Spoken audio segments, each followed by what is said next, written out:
Hello guys!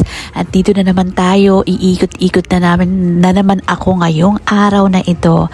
Ito na yung third day namin dito sa Flames. Ayan, kung saan everyday dyan sila pumupunta para sa isang malakihang ski. Ayan.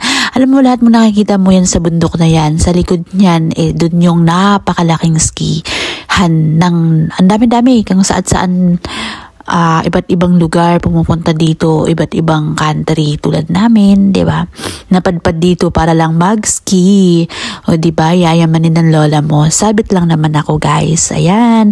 Sobrang ganda ng lugar. Nako, hindi ko laging lagi kong sinasabi, sobrang ganda niya talaga. Grabe na i-touch. Ayan, guys. Ayan, eto, nag-ikot-ikot ako. Hindi ako sumama dun sa bundok kasi para ma-feel ko naman yung nasa baba. Ayun na nga, natural, ngayong winter, hindi mo siya makikita. Alam mo naman yung pag sinasabi mong Switzerland is makikita mo talaga yung kagandahan ng nature as in super nature niya. Pero sa ngayon kasi, dahil puro yellow yung nakikita mo, hindi mo makikita yung ganda ng nature. Pero hello, hi, amazing talaga. Dreams come true, ika nga. Ayun, parang nakikita mo siya, para lang siyang painting. Yan. Pero, touch it. It's real. Charot.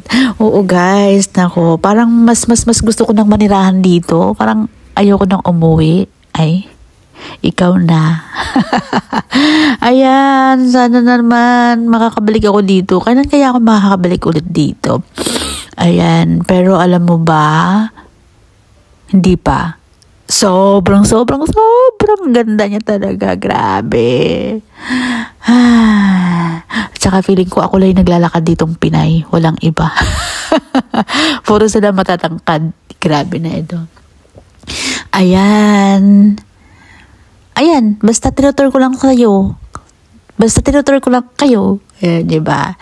Ayan, guys. Medyo napaka-snow talaga niya. Tsaka medyo hindi pwedeng maglakad ka ng mabilis dito talaga. Pag may nagko-cross, kailangan mag-stop muna yung sasakyan kasi nga madulas siya. Ayan, I hope you enjoy kung saan man ang aking munting vlog for today's video, guys. Ay, nako. Meron pa kaming mga kasunod. Hindi kayo magsasawa. Sana hindi kayo magsasawa sa yellow na pinapa-share ko. Kasi, alam niyo naman, diba, first time ko lang itong mararanasan sa buong buhay ko na magkakaapak. At hello, sino kaya yung hindi magiging heaven ng feelings na sa panaginip mo lang, ito'y nagkakatotoo, diba, guys? Nako, walang imposible na yung panaginip minsang nagkakatotoo. Charot. Ayan, thank you for watching, guys. Don't forget to like and subscribe and press the bell button para update po kayo lagi sa aking mga lakad. Ayan. Ewan ko, hindi siya nakakasawa talaga tignan. Feeling mo pare-parehas lang silang bahay, pero iba, yung place, pero iba yun. Iba-iba sila, kaya lang parang nagkakapareho-pareho lang sila nung lugar. At saka, sabi ko nga nung minsan inutusan akong maglakad-lakad ka, ganun, para maikot mo dito. Alam mo kung bakit ayoko, natatakot ako. Kasi baka hindi ko na mararecognize yung bahay namin dahil sa snow at pare-parehas lang at maligaw ako, heller. Meron dito tinatanungan ko, yung hindi sila nagsasalita ng English, yan.